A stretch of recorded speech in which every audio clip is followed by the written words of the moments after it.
We have some really amazing presentations to share with you.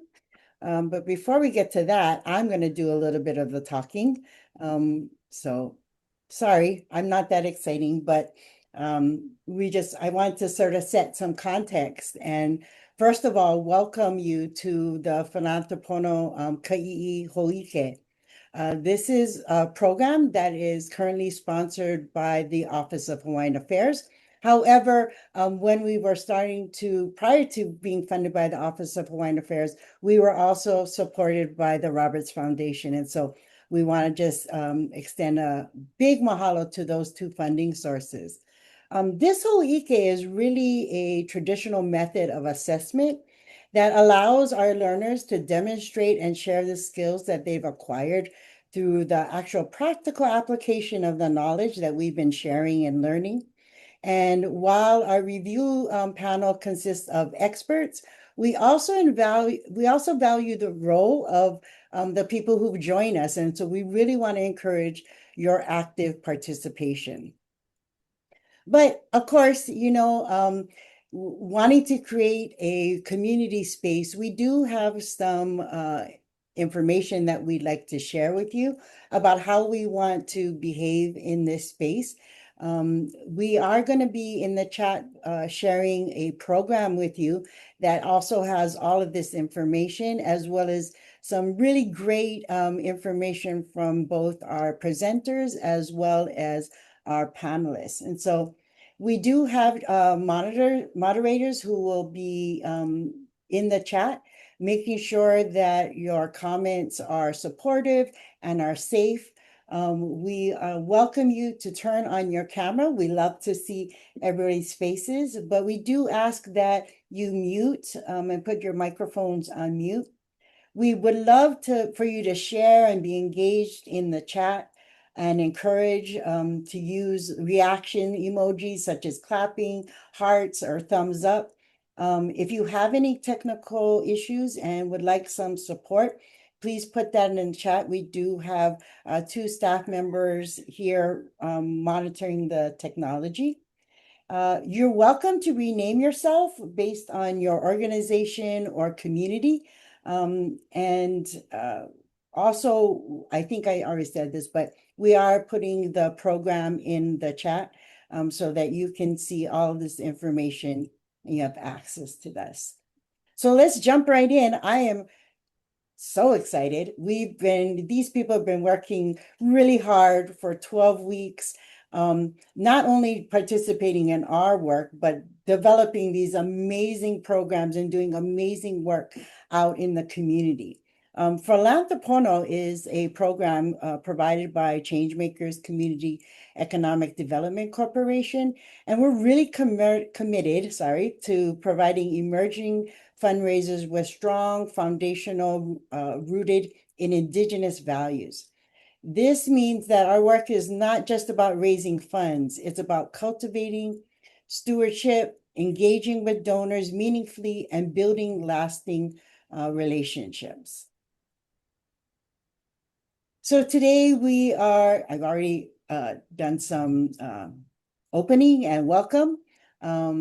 And I hope you feel welcome in this space. That's the type of community we want to create.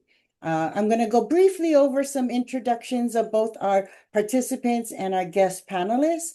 You have a lot of that information in the program, and so I'm not going to go too deep in it. I'm going to give you an overview of Philanthropono and really kind of like rest in the why we created this and how we're doing things differently. And then we're going to a little bit talk about the journey to get to Philanthropono.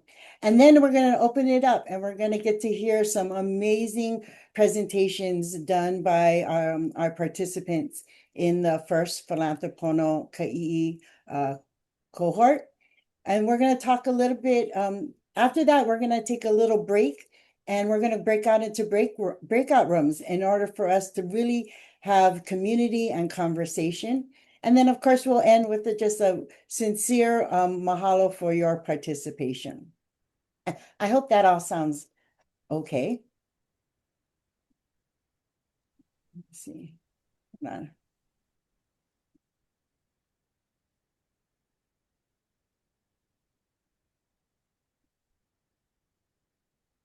Can everybody see my screen? I'm just Yes. getting different messages. Yes. Okay, awesome. Thank you. So some of our amazing participants here. We had 9 participants this cohort, but again, we are working with some really high caliber professionals, and they have families. And so a lot of them have moved over to the next cohort, and so they'll be continuing their work. But these are the cohort participants who are here to present today. Again, I'm not going to get into all the individual introductions. You have some really amazing information about them, and I hope you take a look at the program to get to, I guess, meet them more. And then here are some of our wonderful, well, not some, but our wonderful panelists who have been working in this field for quite some time and have different levels of expertise and bring different perspectives into philanthropy. And they are going to be providing some of their feedback to the presentations. We are really extremely appreciative of their time and the expertise that they'll be bringing to this. After each presentation, they will do a little bit of sharing about what they heard and give feedback. And then we will move on to the next presentation. And that's sort of the rhythm that we will take. But I really want to mahalo them for participating. All right, so let me get into my spiel. Today we're really focused on a critical issue, and it's the underinvestment and structural fragility and capacity strain faced by Native Hawaiian communities, as well as in other Indigenous communities across the nation. I want to start by sharing some information to hopefully bring some clarity around the scale of underinvestment. Despite our rich Indigenous heritage and the significant contributions that Native Hawaiians and Native Americans and Alaska Native communities have made, there still persists a disproportionate lack of funding. And this underinvestment leads to some really systemic challenges, including limited capacity to address pressing community needs and structural fragility that really hinders the long-term development and sustainability of some amazing, innovative solutions out in Native communities. I just recently came upon a study and research done by the Association of Asian and Pacific Islanders in Philanthropy.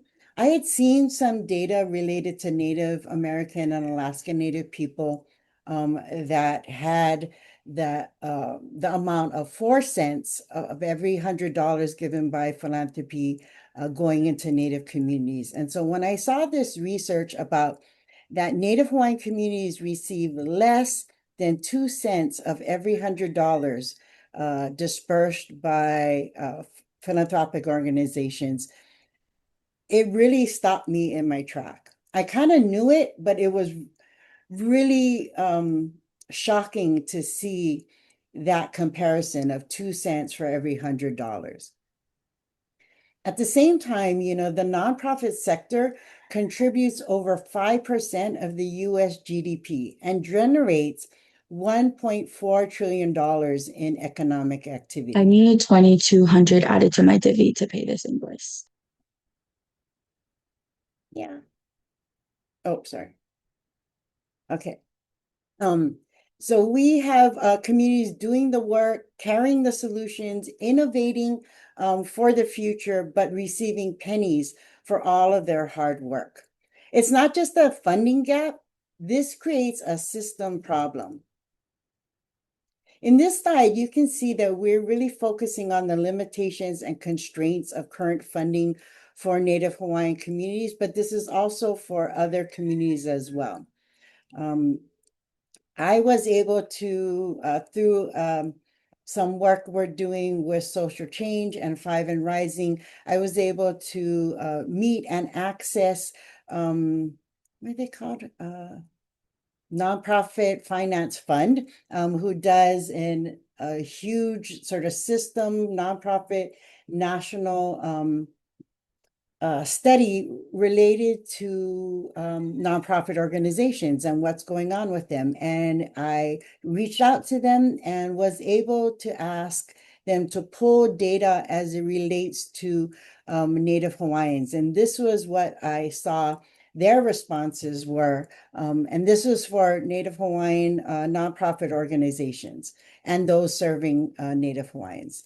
And so I want to first discuss the nature of the funding itself.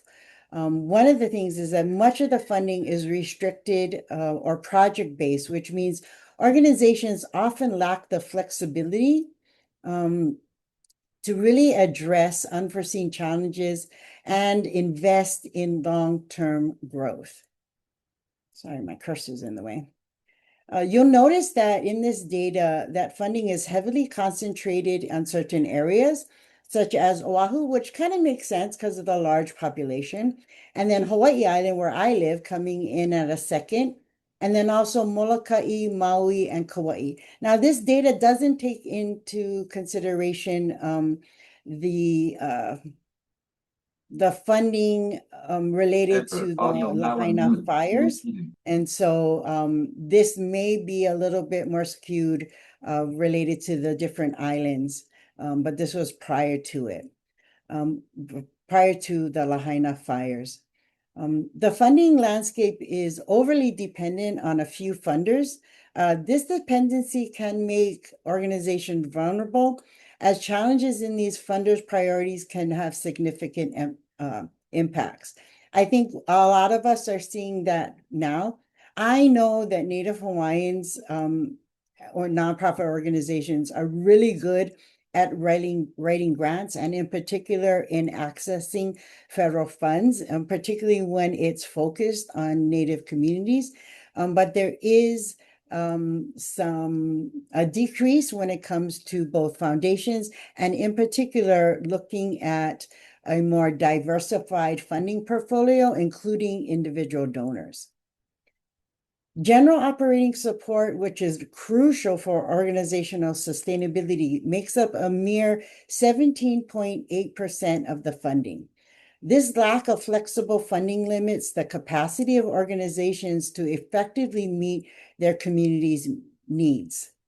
As we move to the next slide, we'll explore how these funding challenges translate into operational barriers such as staffing. So what sits underneath this is what we call like a scarcity mindset, a system that teaches us there's isn't enough, we have to compete, and if one wins, the other loses. So organizations begin to operate in silos. We protect relationships instead of sharing them, and we are often forced to tell our stories from a place of deficit. Not because it's true, but because it's what the system rewards. The result is underfunded organization, burnout, and missed opportunities to solve problems together. So the issue isn't that our communities lack solutions. I can attest that's not the case. It's that the resources are not flowing in the way that reflects our value. And so that's why we came up with Philanthropono. We wanted to shift these ideas and these perceptions. Across communities, Indigenous fundraisers and leaders are moving from isolation to solidarity. We're seeing networks, alliances, and collaborations forming, not just to survive, but to thrive. We're no longer waiting for a seat at the table. We're building our own table. And that's really where Philanthropono is, along with other amazing organizations. To make this real, we have to hold two things at the same time. And what's guiding this shift are our ancestral practices. And so in Philanthropono, we begin with the base of genealogy of the organization. Every nonprofit has a genealogy. We then get into the the skill of developing keen observation. Before we even start to pull together our needs statement and collect all of our data, we actually encourage our participants to get out into community and to walk around and to observe and to note their observation, and then talk to people, connect with community in order to really start to develop what needs to be addressed and how they're addressing it. Of course, storytelling. We all know storytelling is critical to fundraising and to sharing the work that's being done. And we use storytelling to build relationships that are grounded in trust and kuleana, that create collective action, that we are all working together as one, and really stewardship that is, I want to say, relationship driven and kuleana based. We are stewarding these our funds, our relationships, based on a kuleana that we have, not just to the person sitting in front of us, but into the community that we're serving. These are not just values or ancestral practices. These are actually the best practices of strong fundraising. So we want our Native people to see themselves and the skill sets that they've been honing over their entire life and bring those skill sets into fundraising. The Philanthropono course is organized into 3 trimesters. We have our Ka'i'i beginners course. Participants are taught the skills to produce a case for support, conduct prospect research, and begin to put together an annual fundraising goal. In the next trimester, in our intermediate trimester, they then take that goal, that fundraising annual goal, and start to develop their annual fundraising plan that is connected to their goal for their actual practicum site. In the final trimester, participants will work with the practicum site to implement their annual fundraising plan. And so while we have participants who are gaining these skills, they are actually deploying these skill sets into actual Native nonprofit organizations to help those organizations build up their development capacity. And so the work that they engage in comes with a kuleana that they are representing and giving this back to a nonprofit organization. And so I think that's one thing that really makes our program different. It is reciprocal as well as cyclical. So our strategy at Changemakers is really focused on empowering communities through education and collaboration. And we've developed Philanthropono as one of our strategies. Underneath Philanthropono, these are the program elements. Of course, we have the course that I just sort of gave you a highlight to. We are also developing continuing education and mentoring. That is housed in the Indigenous Fundraiser Network that we just launched April 14th at the Native American in Philanthropy Conference. Within that fundraiser group network, we are collaborating. We've also are just going to launch in May what we call Indigi Exchange, kind of like the stock exchange, but instead of sharing money, what we are is sharing expertise in order to meet other fundraiser or nonprofit needs. These are exchanges of relationships, expertise, connections, resources that where no money is exchanged. Actually, money is not a part of it. And just focusing on the exchange of knowledge, relationships, and common growing. And then our last piece of this Philanthropono work is that we are creating a Peace Corps like Philanthropono Corps, in which we want to deploy trained fund development people into Native nonprofit organizations to work alongside with them and train in-house staff to be able to take that on, but to actually like work within that organization to build up and fortify their development program. The reason why we're doing is we're not just talking about the 2 cents. What we really are interested in is our goal is to redesign the $100 with community as well as philanthropy. We want to move from transaction to relationship, from extraction to reciprocity, and from competition to collaboration. So that was a lot of me yapping. Let's get to the meat of why we're here today. And I am so excited to get our presentation started. Let me give you a little bit of how we're going to do this. We will have our presenters present a 7 to 10 minute presentation. It is definitely a collapse and encapsulated of all the work that they've been doing. They've actually worked on creating an entire case for support. So they're going to be giving you the extremely abbreviated version, but they're going to be telling the story of their practicum site.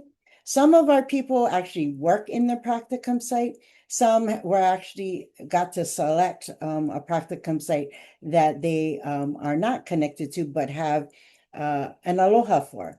And so their work is going to go back to those nonprofit organizations for them to use. We want to encourage you again to share your supportive comments, even ask your questions in the chat, share your emojis, whether it's clapping hands, happy faces, whatever. We really want to keep you folks engaged.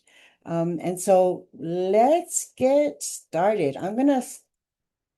Our first presenter is Gail. I'm going to stop sharing and let her take over. Mahalo Olani. Mhm. I am waiting for the share button. You got it. Do you have it yet? No. Mm, Let's see, where are you? let's see. Oh, okay. I believe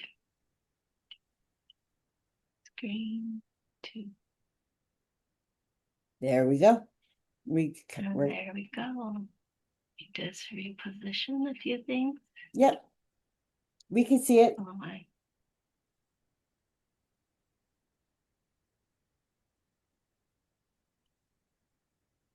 Halamai, there is something wrong with the my secondary screen. Oh. And I will get to it very soon. Okay. You know. You got it? Aloha Okay. ka. Yep, I got it. Aloha kako o Gail Mejia Ko'inoa, representing Ke Kula o Ngā Vihi o Kalani o Pu'u. While that may be the extent of my Olelo Hawaii for today, I do carry its purpose with me. So I want to mahalo you for the opportunity to be in this space, and it is truly an honor to share with you our work through Olelo in Action, a project that creates meaningful pathways for our kumu and haumana to apply language, culture, and knowledge in real-world practice and professional and community settings.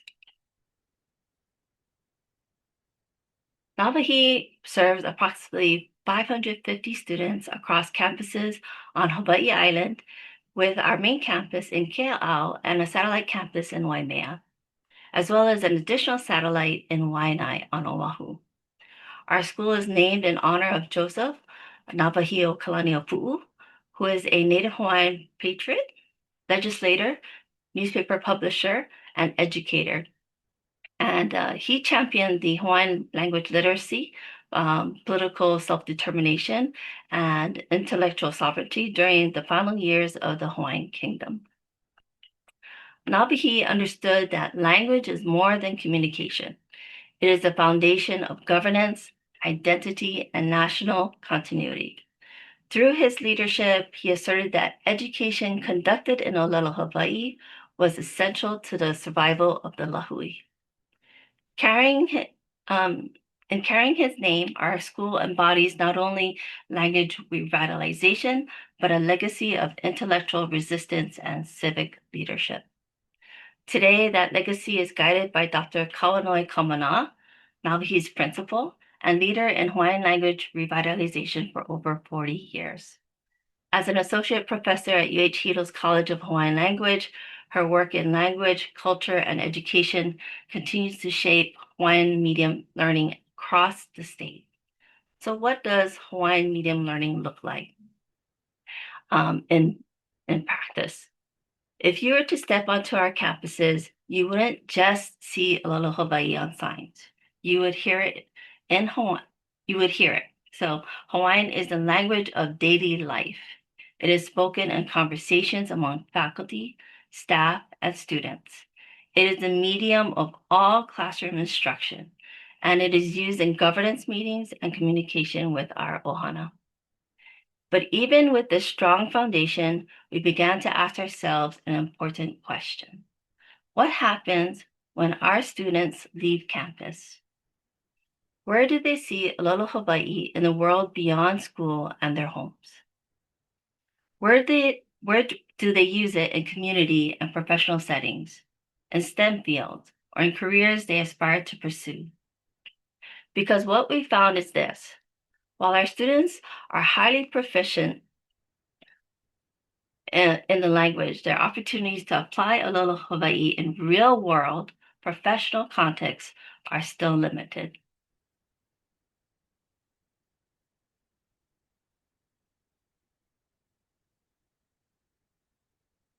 From 2021 to 2025, our students participated in dual credit internships through a partnership with Imiloa Astronomy Center, where Hawaiian knowledge and modern science come together.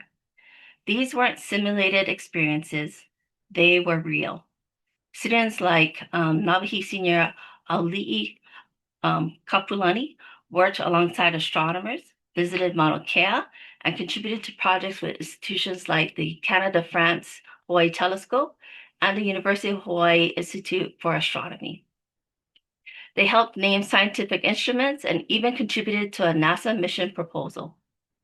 At the same time, they designed the first bilingual Hawaiian language planetarium program, using coding, storytelling, and science through Olelo Hawaii. Across 5 years, 35 students participated in the dual credit internship program, and 100% developed critical workforce and STEM skills. Experts, on the other hand, benefited from mentorship opportunities, collaborative learning experiences that enriched their understanding of Hawaiian culture and language, and the chance to contribute significantly to the community by empowering the next generation of Hawaiian leaders. This is what it looks like when language is lived beyond the classroom. And this is what is now at risk. Since federal funding expired in August, these internships were not offered this school year. Without renewed support, our students lose access to the very experiences that turn language into leadership.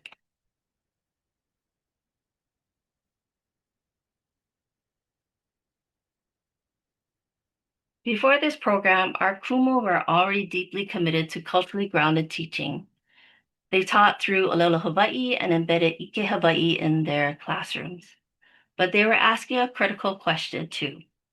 How do we bring real-world relevance into our teaching in meaningful ways? Through our partnership with Imiloa, they stepped into that answer. They worked alongside farmers, community practitioners, and local leaders, experiencing food systems from farm to table, not as theory, but as lived practice. So you see in these photos, there's actually a pig being processed, and all of our kumu came out for that huaka'i. They learned together, reflected together, and translated those experiences into curriculum across multiple disciplines. Across the program, 95% of teachers brought these experiences back into their teaching, strengthening both student engagement and real-world learning. This is what it looks like when teaching is grounded in place, culture, and community. And like our student internships, this is now at risk due to the federal funding expiring last year. So these externships are no longer offered for this school year. And without renewed support, our teachers lose access to the experiences that allow them to bring learning to life.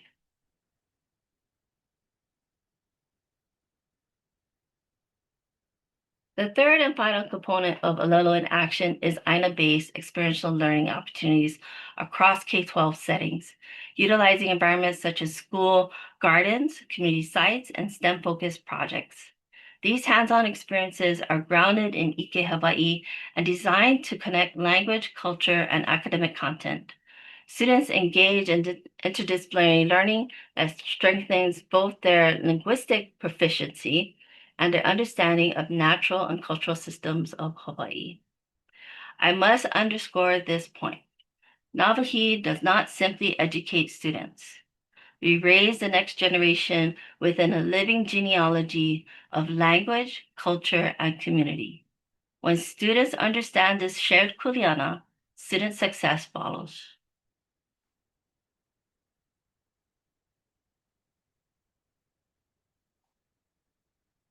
So you see here, our total annual project cost is $375,750, with in-kind already secured by Nawahi at $75,750. This leaves a remaining $300,000 to fully restore and sustain the program. We are pursuing a diversified funding approach, which includes government grants at 50%, foundations at 33%, and finally, community contributions, which make up 17% of our target. And that would include individual donors, local businesses, and community-based giving. So the key strategies to achieve this would be first, to leverage existing proposals and relationships to pursue federal and local funding opportunities. Secondly, targeting our outreach to online funders with a strong case for support and proven outcomes, as I discussed. And third, to engage alumni, ohana, and local partners through storytelling and mission-driven giving. Our timeline starts with the first 2 quarters on focusing on grant submissions and foundation outreach. We'll then conduct our follow-ups that include site visits and focus on relationship building, and then launch our community giving campaigns. So this phased approach allows us to manage the process based on our capacity and align funding cycles with program implementation. Sustaining relationships is critical to long-term success, as you all know. And so we will provide regular impact updates highlighting student and teacher outcomes, invite donors to site visits and program experiences, and share stories and data that demonstrate the impact of their investment. Our goal is not just funding, but long-term partnership.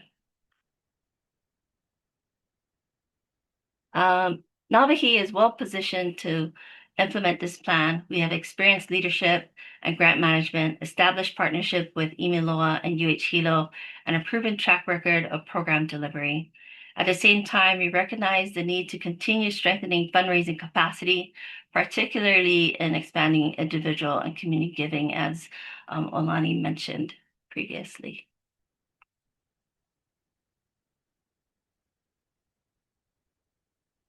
So we've seen what's possible when students like Auli'i can take language beyond the classroom and into the world, when our kumu can bring real world learning back to their haumana. But right now, those opportunities are paused, and without support, they remain out of reach. We are seeking $300,000 to restore Olelo in Action. Your investment will allow us to reinstate student internships, sustain teacher externships, and ensure that Olelo Hawaii continues to thrive in real-world contexts. Would you consider partnering with us at this level? I'd be happy to answer any questions or explore how you might partner with us. Mahalo nui loa. I appreciate your time. Awesome. Mahalo, Gail. Such an amazing presentation. I am going to turn it over to our panelists to see what constructive, I guess, recommendations they might have and or just any of their feedback. Can I stop sharing? Yep. Was it Yeah. done? Okay, good. Yeah. Yeah. Mahalo. Any of our panelists want to share? Hello. Aloha. I would love to, Alani. Yes, go ahead. Gail, thank you so much for your presentation. It's really a pleasure to meet you today here on the screen. And I want to let you know that your use of storytelling to explain your impact was so rich and so interesting. And it really does uh, make the case for your ask. I think through storytelling, your proposal is very rich, and that storytelling has made all the difference, I think, in Mahalo. your presentation. Um, one of the things that I see for Navahi is that you're in a time of scaling your work and with the goal of being lasting work that continues to grow and to change our communities here in Hawaii. And I I'm very inspired by the work that you're doing. I think that this is so important in the uh, the nonprofit work in Hawaii. It's a niche area, but I do see that it is so necessary and so important. And I appreciate the partnerships that you've already made. I wonder, have you worked at all? Have your students worked at all with Vibrant Hawaii? Not yet, but I am Oh, well aware of the organization. Yes. yeah, There's I definitely would, opportunities to partner with them. yeah, I think that would be a really good step to do a little bit further reach out into the community. They are doing quite a bit of good work, and I think that their hubs would be a good way for the students to be boots on the ground and to be working in the community in, different ways than you are already. So that's one recommendation that I would make. I just want to say that I really appreciate the work that you're doing. I do believe that this is a very important work within our culture, but it is a time when we need to see it scaling and becoming more sustainable. And with the funding cuts, you're asking for bridge funding, which I think is uh, very accurate kind of ask at this time. I think that um, you're very poised in your presentation. Mhm. Um, Thank you for being first. You deserve an award, a star on your lapel for that. Mahalo. And I wonder, do you have any questions? Do you have a question you would ask a funder? Hmm. Yeah, um, i- if if I were to uh, ask a question, it would be for the funder, where can we, I guess, align our work with the funder and um, not so much so that we get to a mission drift, because I think oftentimes we find opportunities that's not a perfect fit, and Mm-hmm. that's very challenging to step away from. But at the same time, we have to be very true to who we are and hold our identity close to our best. And so Mm-hmm. I would wonder what would be the good fit. I think what you have just explained is really true. You have to stay true to what you are, and then funders also have aligned theories of change that they are working to implement with their own within their own organizations. And so finding the right fit can be very difficult. And in some ways, I really see the importance of um, funding that is for operational support, because with our Mhm. federal budget cuts, that's really what I'm seeing our nonprofits are needing at this time. I think that the best thing you can do is just apply, go online and apply. I would encourage you to look at the different funders in our state and then reach out and talk to a program officer or anybody that you can reach. And you're welcome to call me at the Harold Castle Foundation anytime. My phone number is on our website to Mahalo. discuss a little bit more further. But I think that capacity building is something which we would call organization, not, unrestricted funding is something that we're realizing is more needed in the world of philanthropy, because sometimes that's where, that's where our nonprofits really need the funds in order to keep doing what they're doing, just for a time at least. It's very helpful. Um, I guess that's all I have to say. I want to encourage you, though, to reach out to Vibrant Hawaii, because what they are doing is, I think it would lend to the student experiential uh, part of what you're doing. And I think that developing relationships through that organization would be really key. So thank you. Mahalo, Beth. I appreciate that. Thank you. Thank you, Gail. Okay, that's Thank that's you. all I have for now. You're welcome. Good Yep. luck with what you're doing. I wish you success. That was Mahalo. awesome. Mahalo. Do we have one more panelist that wants to provide some feedback? Or we can, I have, go ahead. oh, I'll make it quick, I promise. I Yes, know we're on the yeah. first one.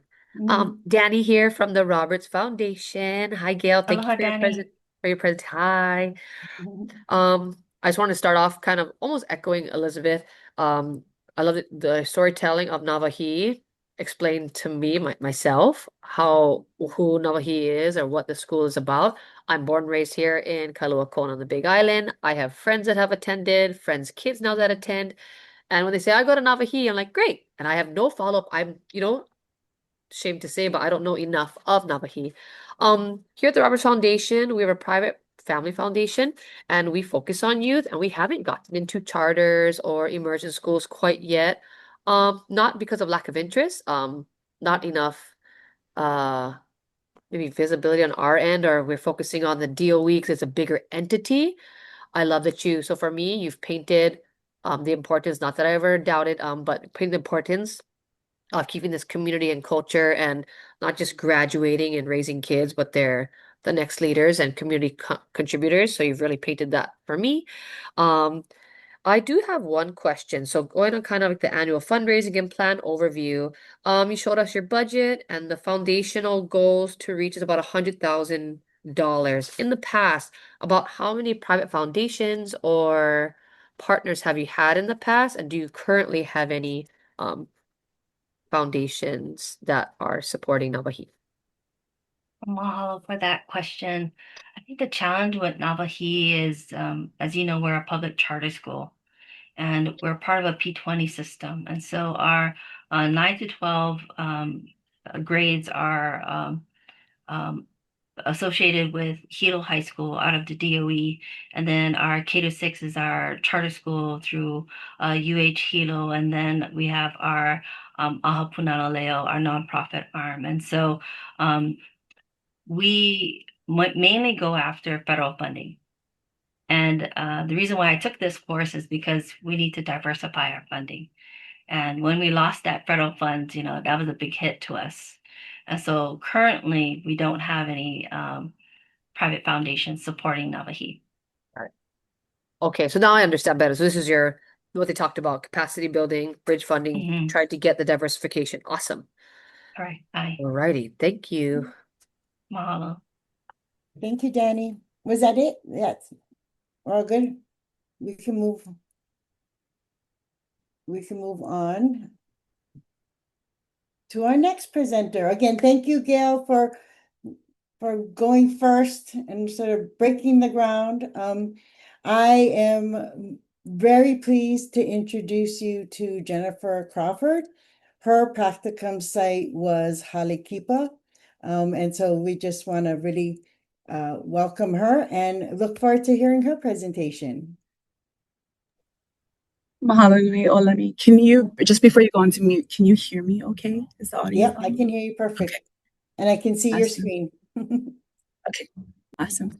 Well, let me get this going over here. All right, so aloha kakahiaka kako.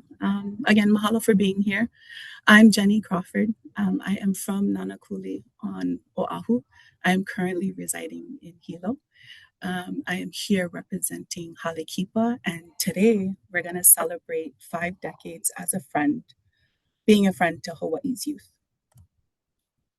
I'd like to sort of take us back to the beginning. Our organization was founded in Honolulu on Oahu during a pivotal era. It was the 1970s. And while the nation saw a wave of political and social change that included the first Earth Day, we just celebrated Earth Day last week, the formation of the Environmental Protection Agency, and the launch of the public broadcasting system, Hawaii and the Hawaiian community experienced a cultural revitalization and resurgence, moving towards systemic change and a surge in grassroots action.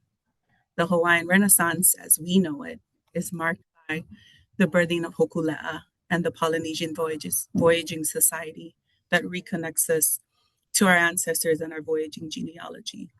Aloha Aina forces like the Protect Kaho'olawe Ohana are forged in the fights to protect our land and waters. And this decade culminates with the 1978 Constitutional Convention, where Native Hawaiians advocated to establish the Office of Hawaiian Affairs, and Olelo Hawaii is reestablished as an official language of the state of Hawaii. And it is from this dynamic historical era that our story begins, an origin that we carry forward 5 decades later. Real quickly about our vision and our mission. Our vision is a Hawaii where all youth and young adults are valued, safe, resilient, and empowered to discover and fulfill their life's purpose with aloha. And our mission really is rooted in aloha and that sense of kuleana. So through safe and nurturing housing, culturally grounded care, and trauma-informed relationships, we encourage our youth and young adults to discover their passions, to embrace their resilience, and thrive as compassionate, responsible leaders in their communities. Since opening in 1970, Halekipa has served over 75,000 youth, currently assisting almost 1,200 young people each year. Our organization continuously evolves and expands its programs and services to meet the changing needs of youth and the communities that they live in. We are marked by decades of service. Originally established as a shelter for girls facing crisis and instability, Halekipa has grown into a statewide network of services and programs across 4 islands, offering outreach, housing, counseling, foster care, and much more. Diving into what it is that we do, we have 4 program areas. We have residential, clinical, prevention and outreach, and workforce development. And what I want to highlight in this slide, and you folks can kind of read the details of each program area, is that our prevention and outreach services represent our largest programmatic area, with services ranging from covering monthly living costs, medical and dental coverage, to skill building, financial literacy, and career readiness. Our organization is actively looking for additional funding to support staff growth, community and youth engagement, and increased visibility in communities. And all of these programs and services combined leads to life-changing moments. I'd like to share a story from one of our youth. His name is Chance. And this is him. At 17, when most teens are focused on relationships, academics, and hobbies, Chance was worried about where his next meal would come from and how he'd get to school. He says growing up wasn't really what people would call normal. And I'm not talking about fancy things like clothes or money, but just a regular life. When Chance's dad was incarcerated, Chance was evicted from his home, and his father's probation officer actually stepped in to help, getting him a spot in one of our emergency shelters. Chance lived there until he turned 18, and he moved into our shelter for young men. And recalling that time in his life, he says, when I got to Halekipa, everything felt so new to me. I had an actual bed to sleep on, and it was the first time I ever had a bed. With a safe space to live, food in his belly, and a support staff to lift him up, Chance was able to thrive. He finished high school. He got his state ID card so he could get a job and open a bank account. And he had the time to take up hobbies like a kid should, such as jujitsu and boxing. Today, he is working as a security guard and saving to rent his own place. Our support has been vital for Chance. And while the relationships he has built here has been pivotal, he considers them more than friends. These young men are his brothers. And he says, it was nice to see that I'm not the only one going through struggles, and I was able to talk it out with other people there too. And so this part of Chance's story ends with gratitude. He says the people at Halekipa really care about us, kind of like we are their own kids. And it really does show.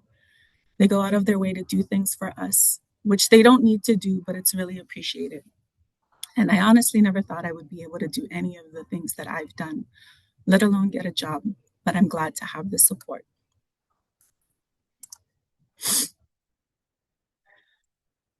We are more than just residential services or housing. We are a pu'uhonua, a safe haven for kids like Chance. Whew. Okay. Holding stories like this, like Chance's in our minds, we see these heartbreaking trends reflected across Hawaii. And here at Halekipa, we use these trends and data to not just inform the work that we do, but to really drive the work in a meaningful and intentional way. Our organization recognizes the intricate challenges inherent in our work, which focuses on supporting youth facing mental health issues, homelessness, and inadequate support systems.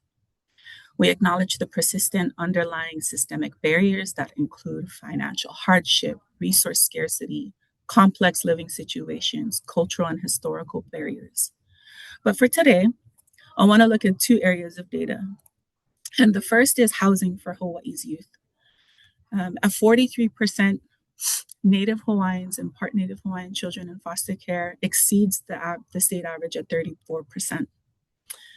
Just this year, Hawaii News Now had reported that 580 students across 9 schools in the Nanakuli and Waianae complex area identified as homeless or living in transitional housing. This accounts for roughly 9% of students in the geographical area. But what this data doesn't show that I want us to be thinking of is this: the number of unreported homeless youth in Hawaii. And there are many contributing factors for that we know of, right? Non-participation in the form of straight up refusal, or shame to self-report. And then there are the number of youth and families that are not in any quote unquote system. And so they just aren't counted at all. And so we hold that in mind by thinking these numbers are extreme, but they might be even more so, right? And so holding that of like, who are the youth and family that are falling through the cracks with the data that we see, right? And that we're using to present to funders. The second data set focuses on youth mental health, which shows that 34% of middle school students report depression lasting 2 weeks or more. And almost 75% of middle and high school students report feeling mentally distressed. So experiencing those emotions of sadness, emptiness, anger, anxiety. And yet, it is reported that only 21% of youth are getting the help they need to navigate these situations and life experiences. I want to note where this data comes from. It's the annual Youth Risk Behavior Survey. And in the 2023 survey, Filipino and Native Hawaiian youth accounted for 49% of the youth survey. So we hold them in those spaces too, in thinking of these numbers. Lastly, I want to look at the true cost of living in Hawaii. We can look at these numbers and we can see the problem. Many of us feel the problem. Hawaii has the highest residential electricity rates in the US. For example, a small apartment, no AC, can rent a family anywhere between $80 to $150 a month. You tack on water, sewer, internet, because majority of our lives are online now. Cell phones, that's another $400 a month. And then we have groceries, which can run a family of four anywhere between $1,400 to $2,200 a month. In order to continue to provide our needed services, we must advocate for and work towards funding the true costs, and bringing our funders, our donors, and our communities along. That's food, that's clothes, that's hygiene products, that's transportation, that's everything that we would lump in unrestricted funds, but we need to bring that to the forefront as a cost. The true cost to provide programs and services needs to be considered, advocated for, and funded. I started prospect research to look at funding that was in alignment with our mission and our programs. And what I wanted to share with you folks today was identifying just 4 potential grants and funds that we can target. So with the exception of the May and Stanley Smith Charitable Trust, their geographic focus includes Alaska and West Coast states. The Geist Foundation, Hawaii Children's Trust Fund, and the Maui Island Strong Fund, where we have residential programs there, all fund exclusively here in Hawaii. And this really goes back to the capacity for us to really focus in on the priorities of servicing our kids and our youth in Hawaii, and looking at the pool of Hawaii funders that are willing and able to help us do that work. So we're at the very beginning stage of a fund development plan, and I really see us focusing on sort of a 3-pronged approach over the next 12 months to balance our revenue mix. Historically, Halekipa has been heavily dependent on contracts, and we're making conscious efforts, decisions, and steps to change that. And also recognizing from our past presenter that there is a changing landscape in funding, and so we need to change how that looks for us as well. So the first part of this is looking at the foundation. So increasing our foundation portfolio, focusing on 1 to 2 programs from each of our programmatic areas, so our residential, prevention and outreach, advocacy, and clinical, and really looking at bringing in new funds to those areas. And then also recalling the previous prospect slide, we've identified about $550,000 in new potential funding. The fundraising, the goal I have for this particular category is $1 million over the next year. So in addition to bringing on new funders, it's really about assessing our current funder relationships to strategize opportunities for increased fundings. And I think we can do that with showing them the landscape of funding overall and where we're trying to move to become a sustainable organization, given the changes just within the last couple of years. So cultivating those new relationships, what that looks like. And we know having and building Pilina takes time, it takes effort, it takes capacity, it takes aloha. And so I see this approach as really like high effort, high impact. Yeah, we're going to put a lot of effort and resources into this, but we know at the end of it, we're going to get a lot out of it. The second piece is looking at donor relations. So my target for this is looking at increasing our contributions by 500,000. And so what we do at Halekipa is each year we produce an annual report acknowledging and thanking our donors. This is called a captive audience. And so what we're wanting to do is to move them from being friends to being our top end donors. At a friend level, you're investing and you're donating about $249. When we want to move them up to becoming a donor at $499, what can that look like? What sort of incentives can we bring? What do they need to get to take that next step? And so how do we work through that strategy for the first half of the year to move them into that space? And then the second half of that piece is bringing along new friends. And so utilizing the back half of the year to focus on that strategy. We think of like giving campaigns and things like that. So social media campaigns can be one.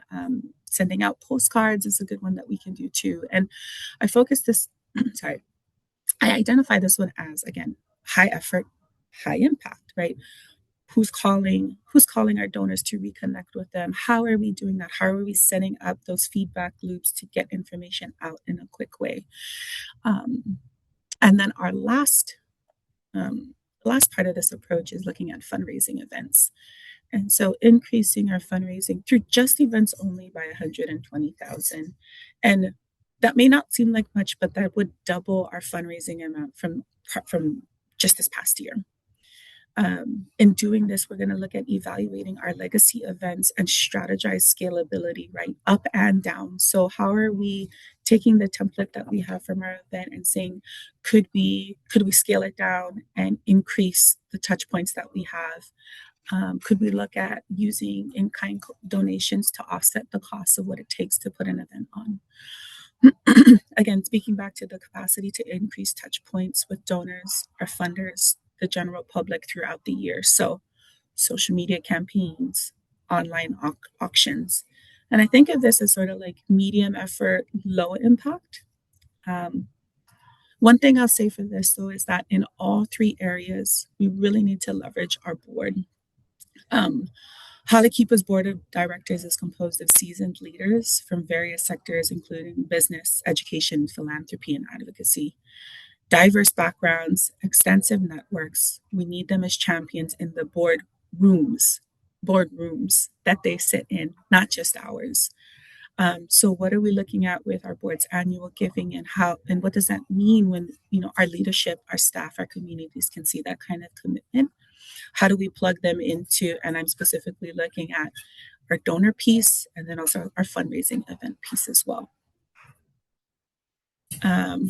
For the fund development plan, build the bridge, close the gap. I got us at 1.6 million. I ran this by our team yesterday and I said, I think this is, yes, ambitious, and yes, also I think something that's realistic for us to do if we can put our head and hearts into coming up with a solid plan over the next 12 months. So how can you become a friend?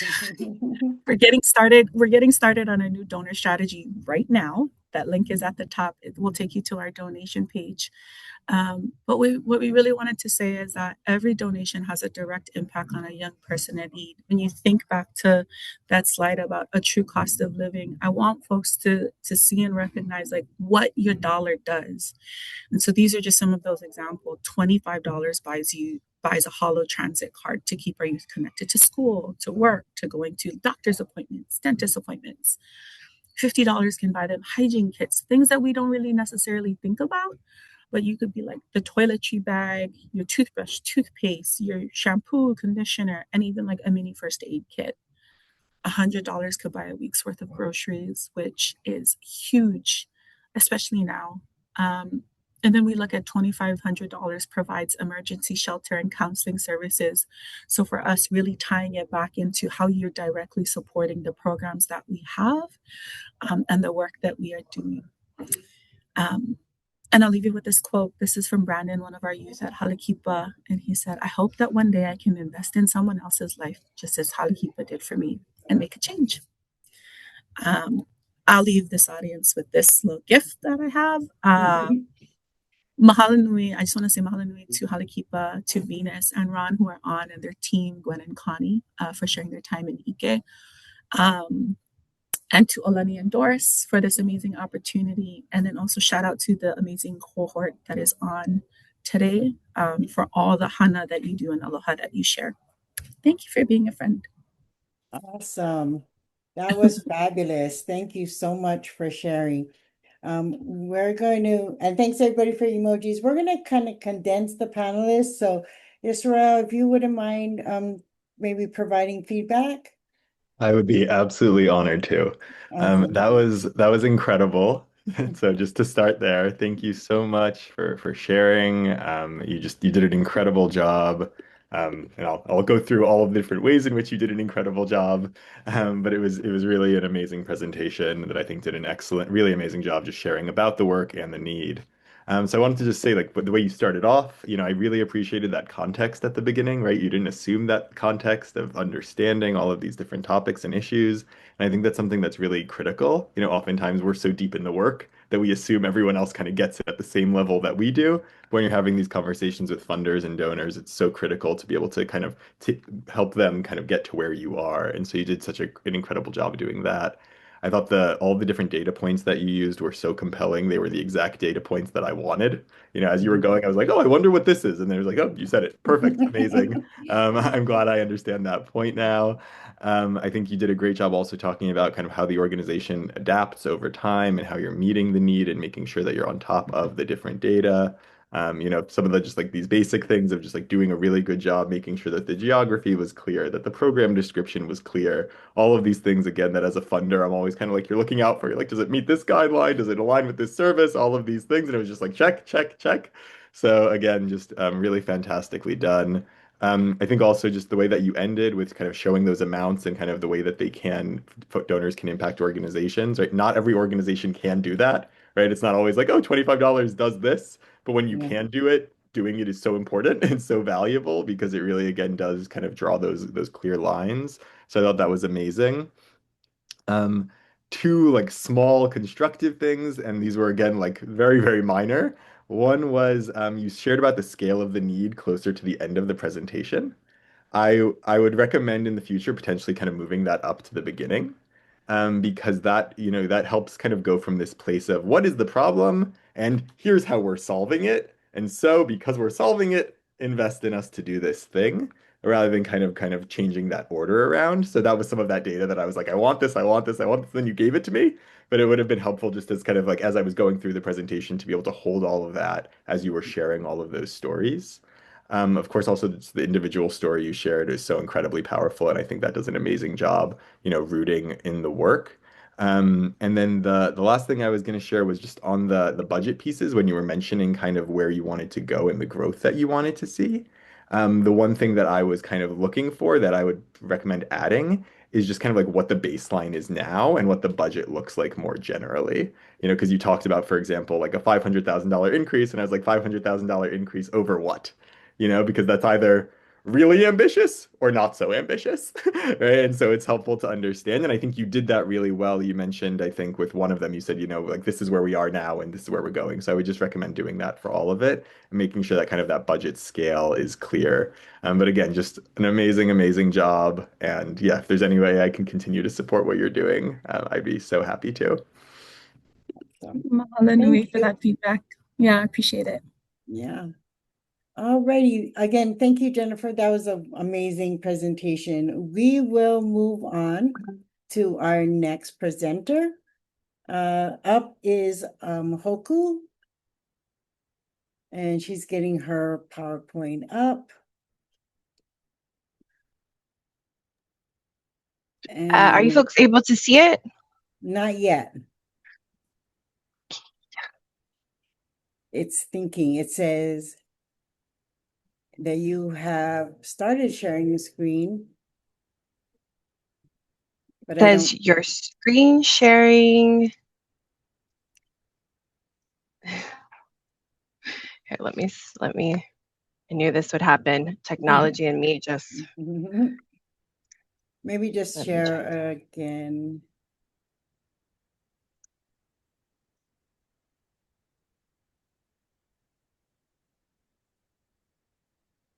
There it is. Now I see it. Okay, lovely. All right, awesome. Well, I hope you didn't start my clock yet, Olani. But aloha mai kako. My name is Hoku Kaikuahiwi Posima, and I'm here on behalf of Hui Malama Ike Ala Ulili, affectionately known to many as Hui Mau. Hui Mau is a community-based organization that operates out of the Ahupua'a of Koholalele in the moku of Hamapua on the island of Hawaii. Hui Mau was founded in 2011 and became a 501c3 in 2015.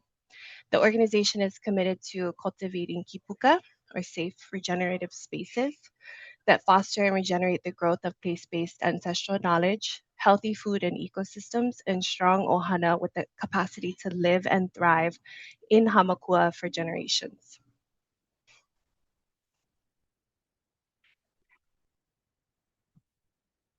Did it go to the next slide? If someone can just thumbs up. Yes. Okay, great. Thank you.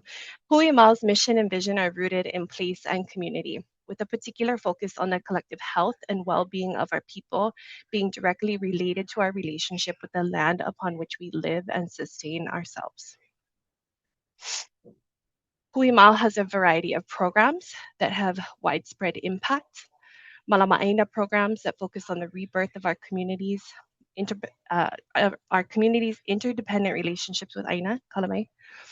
Ho'ona'oau programs that nurture reciprocal education and consciousness raising. Mo'olelo Aina programs that document the rich history of Hamakua. Hanai Kanaka programs, including the community kitchen food distribution program that takes place out of the Hui Mau Hub, and community events held throughout the year that celebrate cultural practices, art, language, and ea. Hamakua ike ala ulili. An Olelo no Ea, or Hawaiian proverb that describes the steep trails of Hamakua. The trails carved by our ancestors, left for us to navigate, but also left for us to widen and deepen for future generations. A reminder that our kupuna have passed on the ike and resilience we need to thrive, but we still have to do the hard work and make it up the trail. Noho Papa, a central theme to how Hui Mao operates. You'll hear me use this term a lot throughout this presentation, but what does it mean?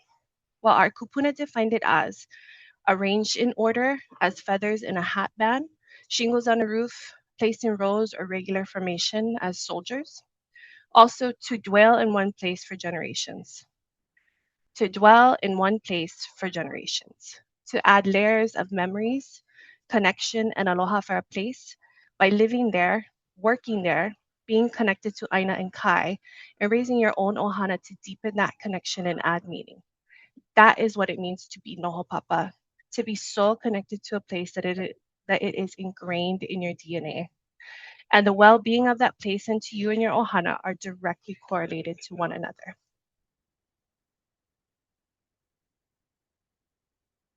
Hui Mau is uniquely situated as an organization doing this type of work for many reasons. But one of the most special reasons is that they are keepers of mo'olelo. They are storytellers.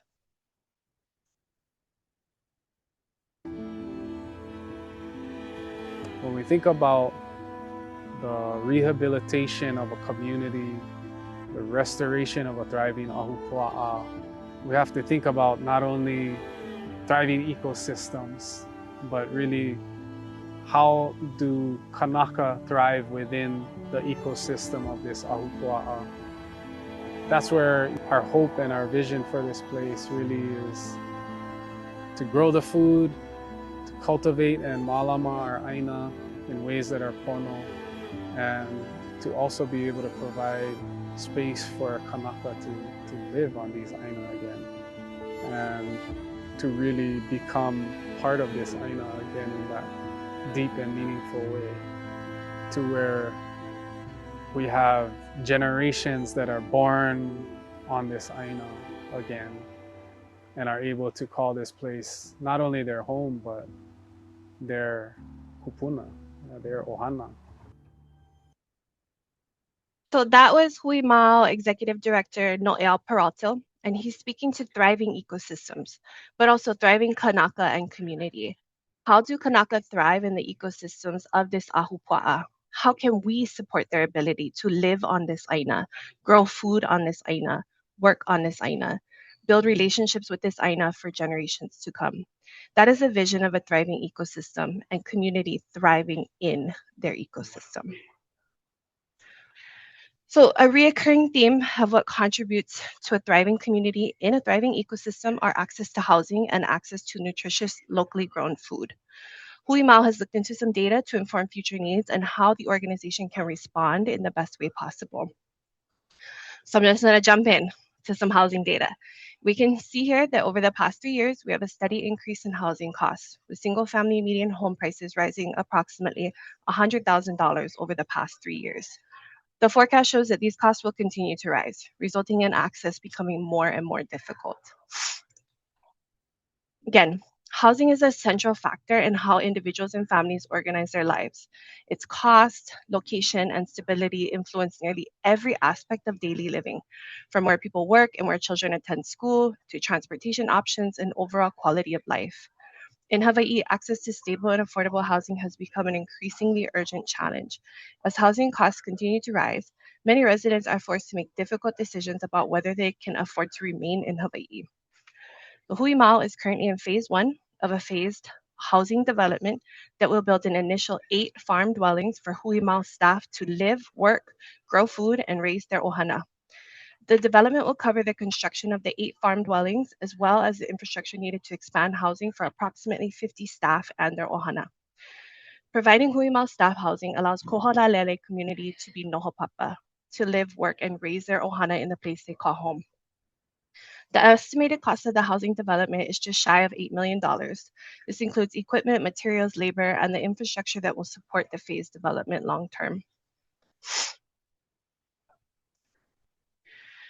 The next need was for access to nutritious, locally grown food. Some data and large impact findings include statistics that show that Native Hawaiians experience food insecurity at twice the rate of non-Hawaiians. Over 80% of our food here in Hawaii is imported from elsewhere. Native Hawaiians are likely to source meals from hunting and fishing at twice the rate of non-Hawaiians. That's not a bad statistic. It just indicates that we're more reliant and connected to Aina and Kai than other groups here in Hawaii. Families living paycheck to paycheck eat local less often, meaning more processed and preserved foods. And finding that if families had access to land, started plants and animals, and right training, it could increase local food production dramatically. So again, access to nutritious, locally grown food. Local agriculture is essential to a food system because it buffers regional supply chain disruptions and strengthens connection between communities and land. The ahupua of Koholalele is a food desert, with limited grocery options available and very limited access to a healthy, ready-made meal. The development of an agricultural processing center, and accompanying commercial kitchen would supply the Hui Mau hub, community food distribution programs, and Hamakua schools with nutritious, locally grown food, while also creating job opportunities and reconnecting community to the Aina which feeds them. The addition of the commercial kitchen would also allow the Hui Mau hub to expand into selling and providing hot meals, something the community has been desperately asking for. The Ag Processing Center and Community Kitchen would ensure that Koholalele would no longer be a food desert, but a community of abundance and security as it pertains to food. So we'll jump into the case for support. The immediate needs for the org to bring this vision to life are access to affordable housing and access to nutritious locally grown food. The solution of which Hui Mau is currently in phase 1 of is developing those 8 initial farm dwelling units for Hui Mau staff and their ohana to live in Koholalele. The dwellings would have accompanying land for staff to grow their own food as well. The org is also working to develop the Ag Processing Center and accompanying commercial kitchens, so Hui Mau not only can begin growing and processing more locally grown foods to distribute and sell to the community, but also to provide those employment opportunities to community members. This vision nurtures the ideology of Noho Papa and brings it to life in a way that meets the central needs of where people are able to live, work, and raise their ohana. Covering some quick prospect research, we have a variety of potential funders, including private, state, federal, and quasi-state. This is an overview of some of the available prospects Hui Mau may be aligned with and could potentially partner with. Starting with the Supski Foundation, with the focus area in food justice, they support orgs that are centered in culture and community stewardship. State of Hawaii Department of Ag, with the focus area specifically in infrastructure, has grants that expand capacity and infrastructure for aggregation, processing, manufacturing, storing, and wholesaling of agricultural products. And moving to federal, NOAA's Bay Watershed Education and Training grants, with a focus area in capacity building, promotes student learning in their local communities and encourages capacity building. A couple more. The Harry and Jeanette Weinberg Foundation, with a focus in housing, supports capital projects as well as programs in general operations. A13 Family Foundation, with a focus area in community development, It's pretty broad and supports programs that benefit the people of Hawaii. And lastly, Office of Hawaiian Affairs with the focus area in capital improvements that strengthen Native Hawaiian well-being through long-term community serving infrastructure. So what's our fundraising strategy? We're going to keep this simple. First, we'd like to fundraise to bring on a development director. This is a high-level position that will work closely with Huimau leadership to create a robust grant strategy and a capital campaign or a targeted fundraising effort that will take place from 2027 to 2031, aimed at completing the initial housing development and agricultural processing center and commercial kitchen. Just as we are building homes in the Ag Center, our preference is to bring a full-time staff member on into this director role versus a consultant so that we can build this capacity within Huimau and also within our community. So here's our call to action. Here's our ask. $750,000 to fund 5 years of salary and benefits for a development director to build and execute the 2027-2031 fundraising strategy that will enable Huimau to obtain the necessary funds for the development of the housing and ag processing center projects. This is an investment into the past, future, and present nohopapa of Koholalele and the well-being of Koholalele and the communities that call this place home. Join us as we continue on the Alulu'ulili. We will be here widening and smoothing the way for the nohopapa of this place, and we hope you will join us on this journey. Mahalo. Awesome. Sorry. No, mahalo. Awesome. That was fantastic. In all transparency, all of these nonprofits really speak to me a lot. But my daughter also works there, so just a little bit of bragging. Okay, let's see. Maybe Ku'ule, do you have any feedback that you'd love to share? Yes. Mahalo. Thank you so much for that presentation. I really appreciated it. That was really well-rounded.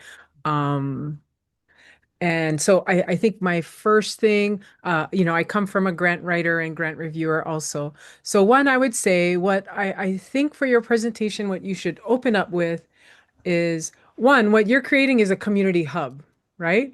You're creating a place that community can come together. And so right now, I don't know if you know, but there's a lot of funding going to these community hubs or these community centers that when disaster recovery comes, that people have a place to be safe, that people have a place to grab food, or shelter in during that. So I think that you're really open. You just have to use those words, community hub or disaster recovery hub. But there's a lot of funding right now to set these up because of the increase in disaster recoveries. Sometimes it's through philanthropy, sometimes it's through the state. So I think changing your languaging to community hub and also starting out with the community hub. So starting out with, we're going to build 8 homes for 8 families doesn't come across as community. It comes across as something more personal. So you want to start out the community hub and explain that this is helping all of community. And then along with this great community hub, we are going to provide staffing with 8 homes so they can live and work in the same place. And not only that, as a community hub, they're actually going to help community. And so it's sort of putting community first and then the workers, and then explain that how the workers living there is just going to definitely 100% support community. But overall, love the presentation. I'm already like in my mind going, oh, who do I know that could like fund something like this? But I think you had great funders down to approach. I think starting out in Hawaii is the perfect place to be. And then just another note, because I'm finding it as we talk with US funders, is whenever we have Hawaiian words, we make sure we put English interpretation. So when we say malama aina, they understand that that's care for the land. But for local funders, they'll understand that. Those are super minor critiques on what I think was like 100% hit the ball out of the park kind of a presentation. And I'm really excited about this project. Hopefully, I know I'm busy over the next few months, but when I get back, I'd love to meet up with your team and start seeing how Native Hawaiian Philanthropy can help you folks. So mahalo, that was a great presentation. Thanks, Mahalo Ku'ule. nui. Yeah. Sorry, go ahead. Sorry, Jen. Go ahead, Hoku. Oh. No, just mahalo for the feedback and Yeah. look forward to possibly working with you, Ku'ule. Mahalo nui. Yeah. Yeah, thanks, Kool-Aid. That was some really good strategy in the presentation. So I appreciate that. Thanks. Alrighty, let's move on to our next presenter.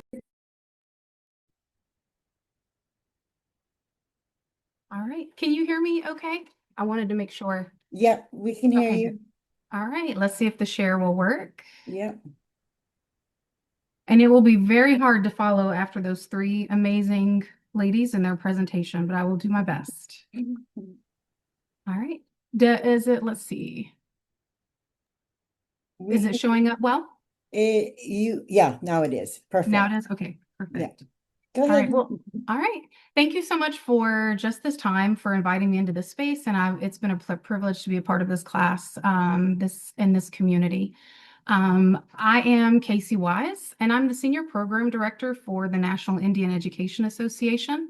I'm excited to present a case for support that's really focused on our tribal communities and schools program. But to really share who NIA is and what it means to me personally and to our work as an organization, I want to take you back to 1969. And we know that in the midst of the civil rights movement and the American Indian movement, there were so many things going on in our country. But there was a group of Native scholars, educators, economists, artists who wanted to come together as a convening to begin to address and create resolutions for the challenges that communities have faced for a long time, especially in the space of education. And out of that convening, three of those scholars who attended decided that they would create an organization that was to advocate on behalf of Native parents and Native educators to have voice and more control and influence over Native education. And out of that decision, NIA was born officially in 1970. And the beauty of that is that several of those founders, those same scholars who attended that convening 2 years later in 1972, were very instrumental in the writing and passing of the Indian Education Act, which in a sense set our organization and so many others and communities in play for strong advocacy and changes in Native education. And for the last 50 years, NIA has been focused on continuing that strong advocacy at the federal policy level. But interestingly, the same challenges that were addressed at that first convening, the challenges that drove these founders to develop NIA, are also some of the same challenges that our young people in our communities still face. And while we've seen improvements through policy and community work and Native communities taking back their education systems, there's still so much work to do. And NIA has, over the last decade, we have began to question, like, what is the connection between this policy that we have advocated for and how it directly impacts communities. And I didn't realize it, but 10 years ago when I came into the NIA family, I didn't know that we were at the very beginning of our programmatic work, and we were building it as we went along. And so it's been an amazing part to be a journey of this organization for 10 years. But out of the programs and the aspects of service that we have developed, mainly around serving Native educators, building knowledge for non-Native educators to serve our students, and also really what helps our students thrive. These are the data points that we continue to come back to and that we have wrestled with as an organization, knowing that we represent all state, federally recognized tribes, Native Hawaiians, any of our Native students, wherever they are, we champion for them. But this data is really hard for us to really look at and understand our place in addressing this. And so in the last 5 years, NIA shifted focus to whole child approaches in education. What does it mean to address the whole child? And we wrestled with that. We went into community, we sought feedback and input, and we also hosted a pilot at that time, a program in Oklahoma in a tribal community at a public school, to really question, like, what does it take to help our students thrive, but also bridge that gap between school and community. And so when you look at this and you think about over 90% of our Native students do attend public schools, that means that so many of them are also, in many situations, they don't get access to Native educators, and they don't have cultural education, and they have limited access to Native language, which really contributes to the fact that over 50% of our students that are chronically absent. And that is an alarming statistic, but it didn't necessarily change through the pandemic. Our students have struggled in schools, particularly public education. And so out of that Whole Child Initiative and out of that pilot, one aspect of NIA's national scope was to become a licensed partner of communities and schools. And they are a national organization. They've also been in play for over 50 years. But we realized through this pilot in Oklahoma that this is a solution, not the solution, but this is a solution for providing Native students, especially, with support in public schools, and supporting the idea that communities can be a part of the school in order to impact and influence. But sometimes it takes that champion. And so if you're familiar or not familiar with communities and schools, it is really our tribal communities and schools is grounded in how do we help develop relationships from a cultural perspective, and how do we place a champion in every building that is providing integrated student supports. And they form a team. They bridge, they actually support tribal consultations and bringing parents into the school and increasing family engagement, all through this model of data-driven supports for students and bringing people together to the table to make decisions and support goals. And I absolutely love the concept of a champion, because everyone who is a part of our TCIS program were at one time coordinators. They were the people who were saying, we had students who were going to fail, they were not going to graduate, they were caught in cycles of fighting at school, their grades were low, but we used this model and we championed for them and we got them across the finish line. And these pictures, this is actually one of our coordinators right now. We have 11 schools that we're currently in across 3 states, and they're actually from California to Maine. So we're coast to coast right now with our schools. But Sunshine, that's her nickname, but she really is Sunshine in school. And these are just pictures of her day to day. She's there to greet students, to love on students, to meet with them one-on-one, to understand their needs, but also she provides cultural classes and supports for them. And so relationships are the key to this, and that's why it matters to me. Like, that's why I'm such an advocate for this program, especially as a teacher. But it's also the data. Like, TCIS, our site coordinators and our school support teams work together to negate that data you saw at the beginning, to improve absenteeism, to reduce behavioral referrals. And the cool thing is that because of this partnership with communities and schools, we have actually been able to change their data tracking system to include culturally relevant supports as a part of that integrated system. So I'm a little excited about that, because it has taken our 2 years of our partnership, but now coordinators who are across the network can actually indicate that they're providing cultural supports. The case for support and the project, or the focus for today, is actually returning back to Oklahoma. That was where our first pilot was. But we have realized that in order to grow and exponentially expand our impact, we need to have more of a localized and state-based approach. And Oklahoma, as some of you may know just from seeing it in the news and also just the historical complexities of being Indian territory, it ranks 49th in U.S. education. And yet Oklahoma has the second highest ratio of Native students for any state. It's home to 38 federally recognized tribes, many who have been removed from homelands. And interestingly, most of the Native students attend rural schools, and their non-Native peers are usually in more of your metro areas.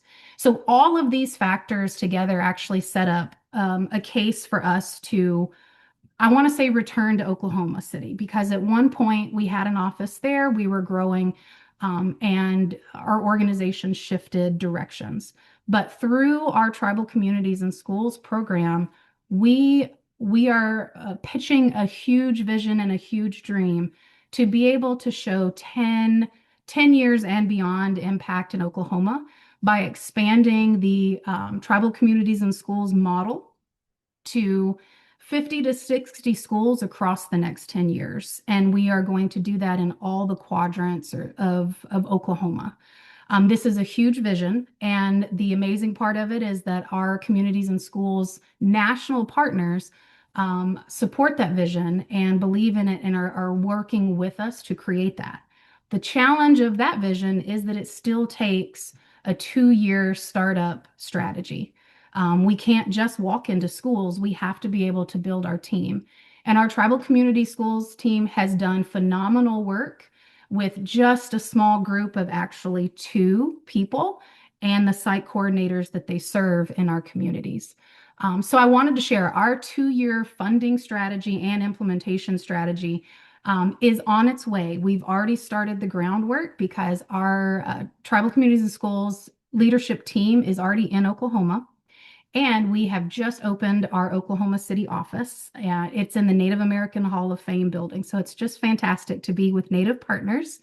But our focus is similar to Hoku's presentation, is that we've got to have an on-the-ground localized development strategy. And we have to kind of rebuild trust and visibility in Oklahoma, even though we have good partnerships there from a national perspective. So gratefully, we have received a small grant in order to hire a funding strategist or a grant writer to come in and help us begin to link with local funders and donors and become visible in the community. But that grant writer or the strategist is really there to help us hire, to be able to bring in the funding to hire the program manager and the advancement officer to actually build that Oklahoma City office and create a TCIS hub. Because it's difficult to do this nationally, we want to actually really anchor this in community. And this is an excellent way to be able to bridge like the policy that we advocate for at state and federal levels to see it in action on the ground. So being able to secure corporate and local partners is actually the key to the success of a CIS affiliate or partner. So we want to shift and create that local anchor first so that at the end of these 2 years, we will be able to start up our first 7 to 10 schools managed by that program manager who is now really well known in community and trained up. And on from a national scale, from our budget, our national or organizational budget covers so many other program areas. But for this 2-year funding strategy, it only takes about $500,000 to do the staffing. And thankfully, we are almost 60% funded due to previous donations and the budget that we have for this program. It's the staff expansion that we don't have. So in doing prospect research, I realized that there are plenty of local and locally corporate organizations in Oklahoma that are focused on education and youth wellness and even cultural and tribal support. And so these are some of the, in the prospect research, these are some of the local donors who provide a range of funding. And so technically they could be long-term small donors, or they have the capacity to give enough money to cover a year of the program. We would really want long-term, we would want people who want to go with us over this 10-year vision. And that would include all of these as a potential. The Balmer Group is also on here because from a national perspective, they've worked with CIS to provide matching funds in the past. And so this big vision is coming from a near future pitch for that national scale and expansion. And so we're throwing ourselves out there as a small organization into a big ring and wanting to see this impact in the state. So in order for this to happen, money is always critical, but for us, it's the human capital. It's being able to train and really deeply train a new program manager, because we need someone who's been in schools and has a special skill set, and it can be difficult to find. So our immediate need and ask is $100,000 to hire and train that program manager who is going to be able to go with our team and begin building those relationships. While the grant writer and the strategist is finding money to move the program forward, this program manager can really anchor him or herself as the premier person to launch this work with our first set of schools. So I appreciate the time to share this. It is a huge vision, but in the end, it really impacts the stories. It brings our historical story as an organization back into the ground and really demonstrates that we can anchor down in community and impact students from an individual level, but also bridge those relationships between our Native communities and the schools that serve them. So thank you for this time. And Thank you, now I don't have to Casey. be nervous anymore. No, no, no. Well, you didn't seem nervous, that's for sure. It was really fabulous. And I was wondering if I could ask Stephanie if she had any feedback on that presentation. Sure, sure. So thank you so much, Casey. I loved hearing about this program. I think you did a great job with your stating the problem statement. I love the that the different data that you shared, and I also I think the partnership that you have with CIS is a strong component of this. And anytime you can bring a partner in together to kind of talk about how you're going to do this together, I think adds strength to a proposal.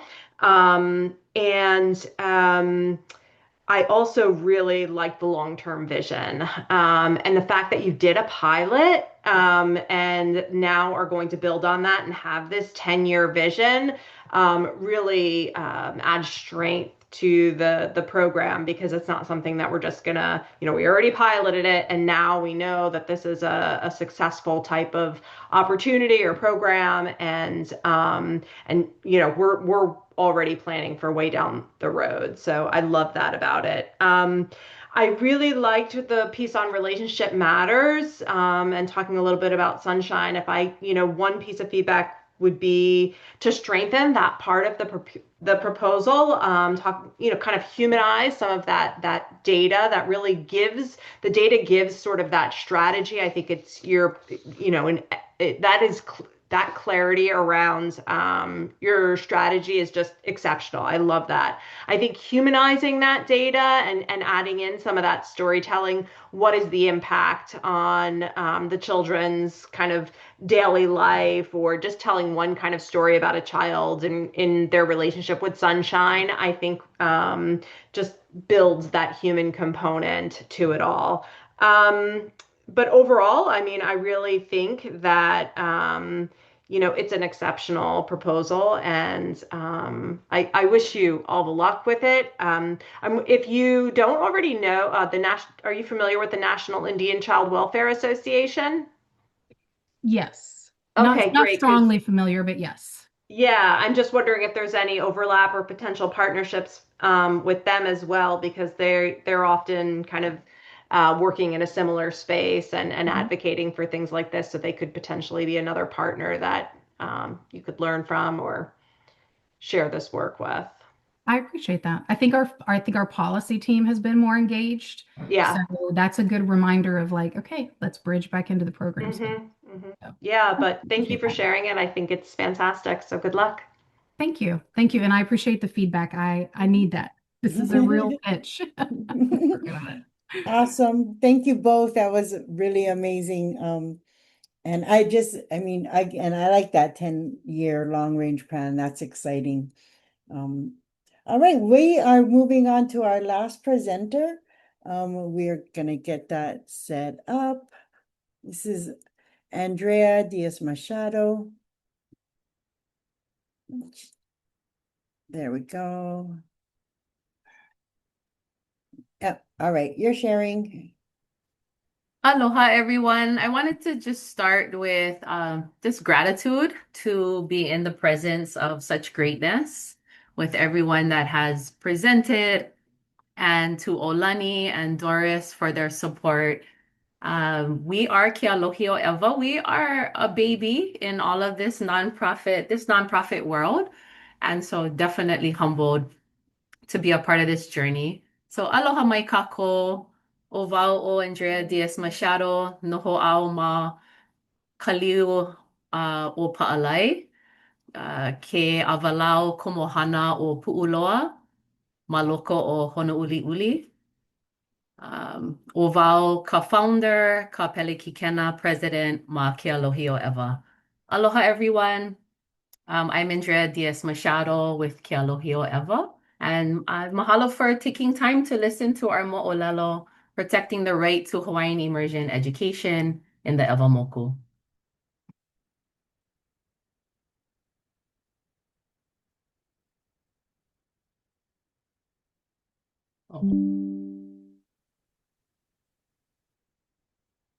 Oh, sorry, it didn't play. Let's go back.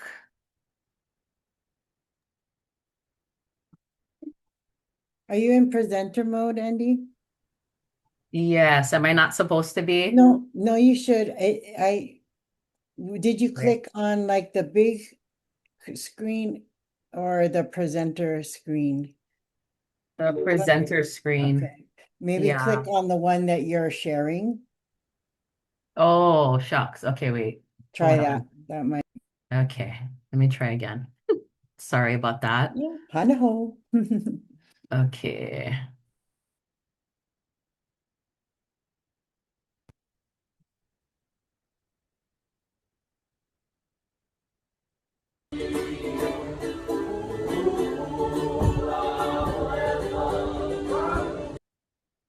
Oh, it was playing. Sorry, what's playing? Okay, It sorry was about that. playing, yeah. No, Okay, no. we're gonna hanaho for the last time. This is an important part of the presentation, so sorry about that. Okay. Be sure again.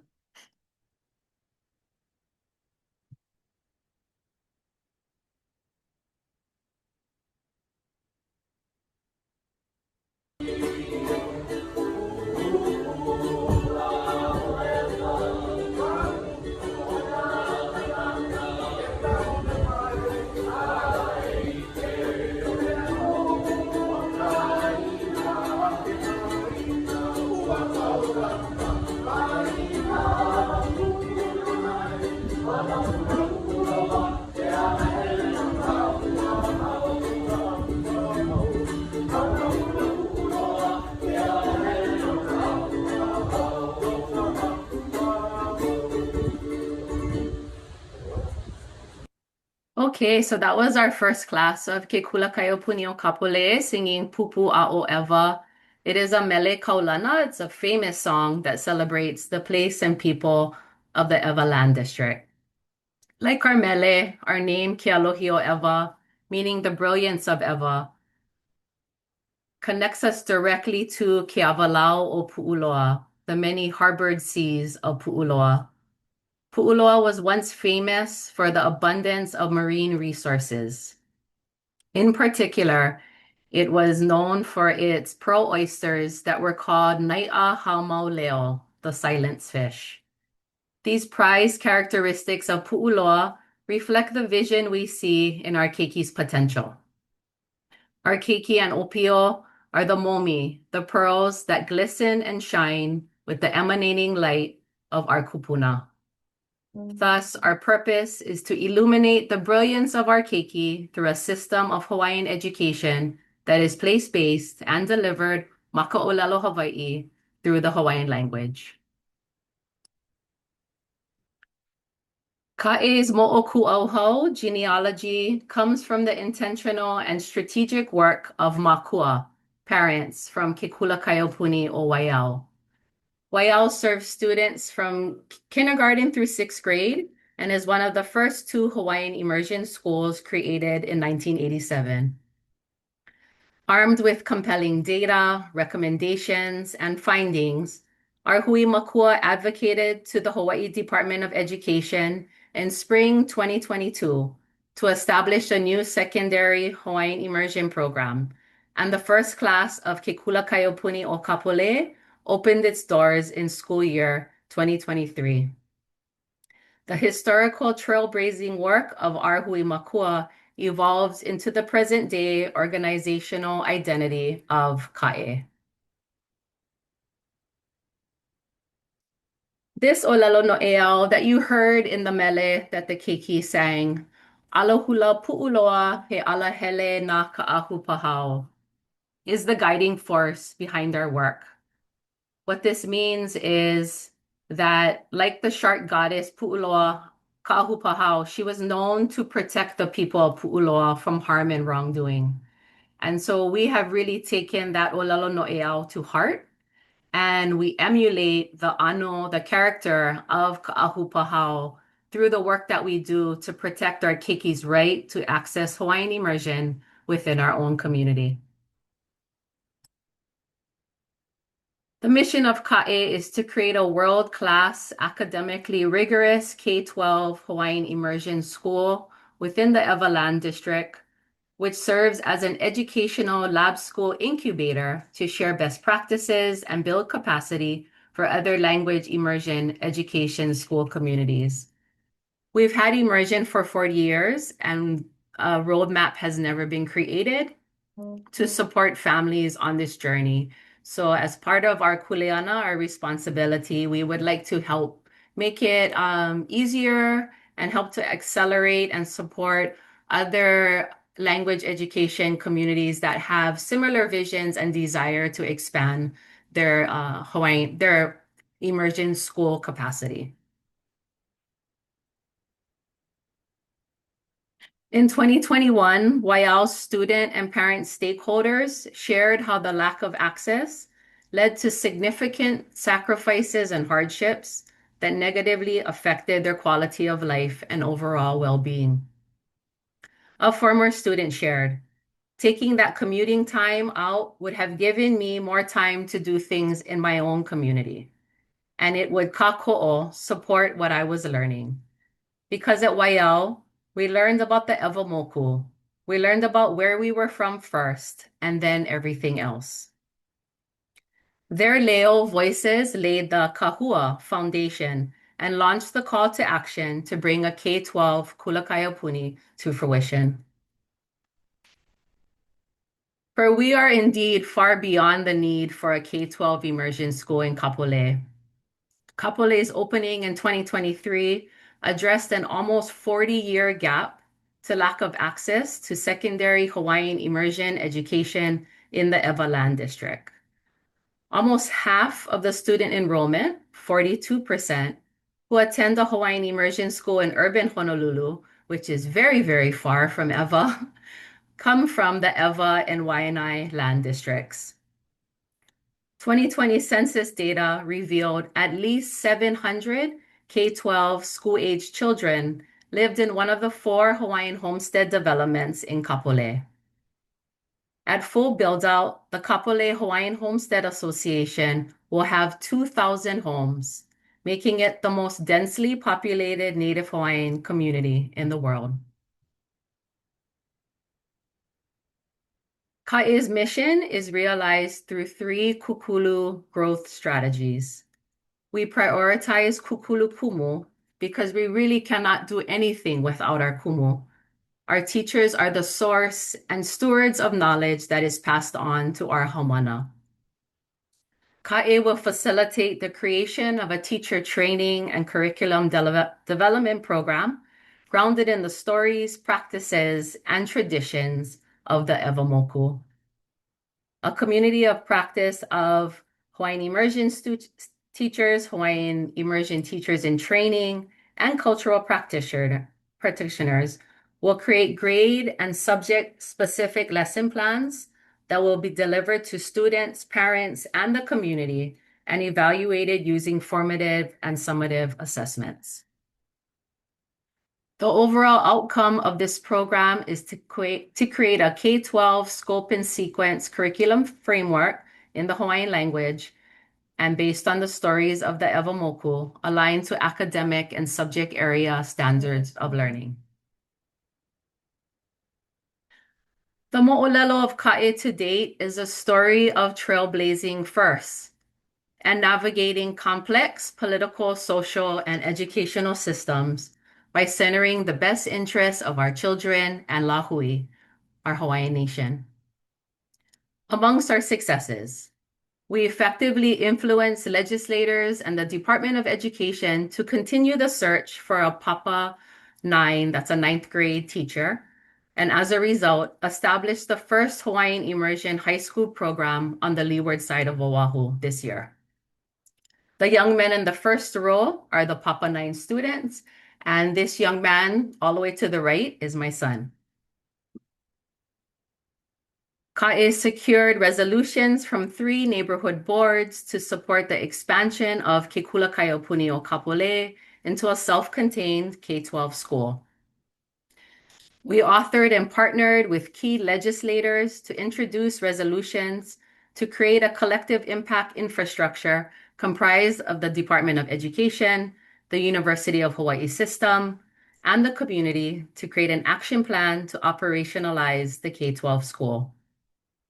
SCR 162 has been successfully adopted by both chambers of the Hawaii State Legislature this session.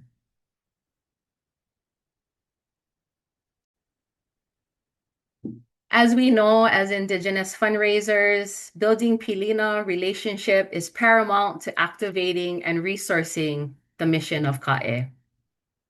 We are deeply honored to live the values of aloha kekahi kekahi in reciprocity through our Pilina with Ku'ule Maunupau, who is one of our panelists today, and Native Hawaiian Philanthropy. They have believed in our work from the very beginning. We are also engaging with the State of Hawaii Grant and Aid, which really does nicely complement the Senate concurrent resolution that has been adopted, and also engaging with the Federal Administration for Native Americans around their language preservation grants. Ka'e's fundraising plan consists of strategic focus on grants, followed by in-kind services. Since 2021, this has been funded out of pocket. And just this year, actually just in January, we became a 501c3.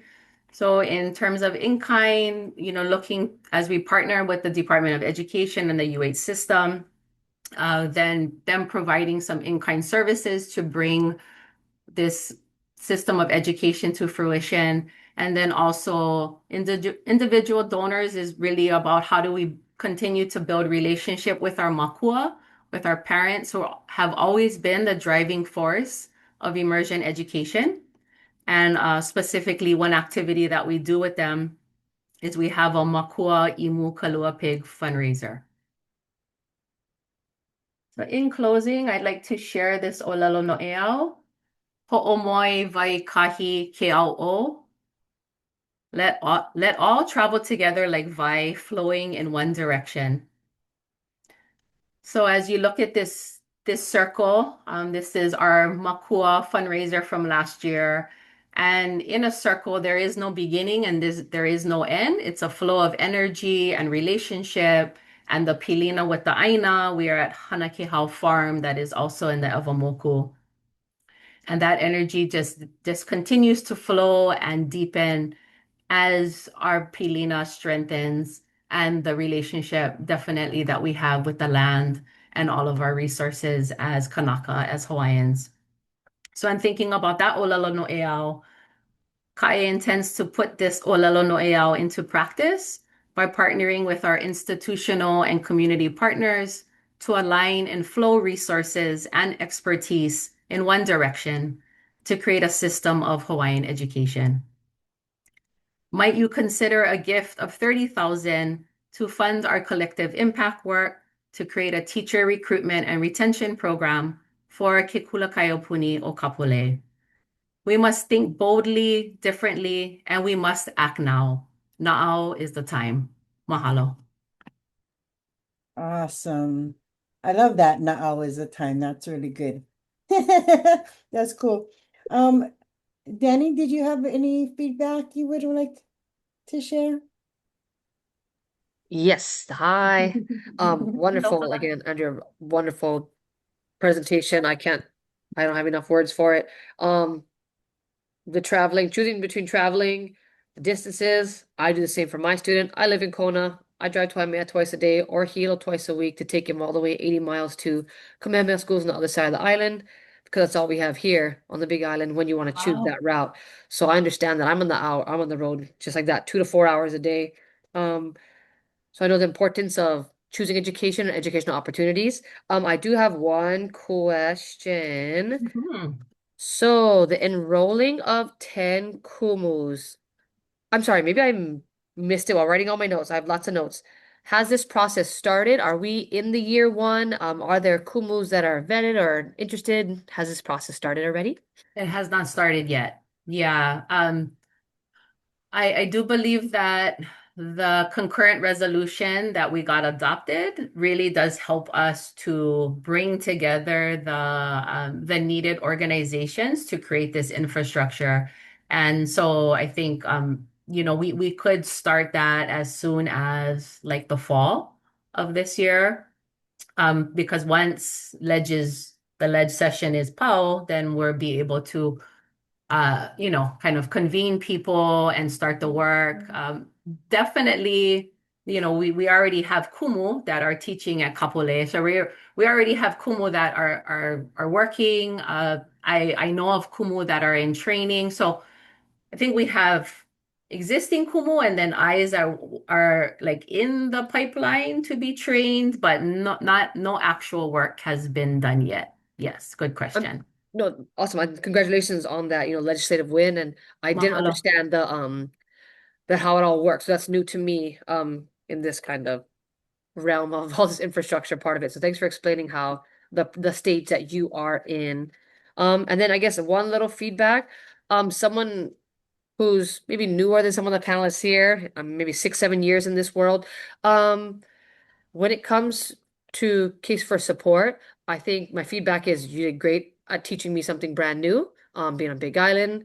I think I understand who you are as an organization, as a leader for this. So that helps to paint the picture perfectly for funders like us. I guess the only minor feedback is I'm visual and I don't, maybe other funders are. I would love everything was beautiful, your videos, your pictures and whatnot. Maybe seeing numbers on the screen, and maybe that was feedback for kind of everybody on the screen. I think some had it, some didn't. I love to see the numbers. I think it helps to lay it out. When I try to listen and write notes, I cannot keep up.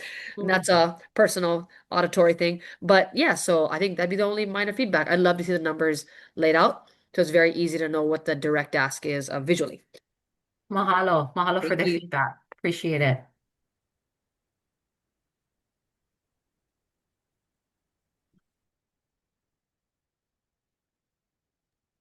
Okay, sorry about that. That's it. I'm just so thankful to everyone participating. Oh, wait a second. Stop share. You're seeing my messy desktop.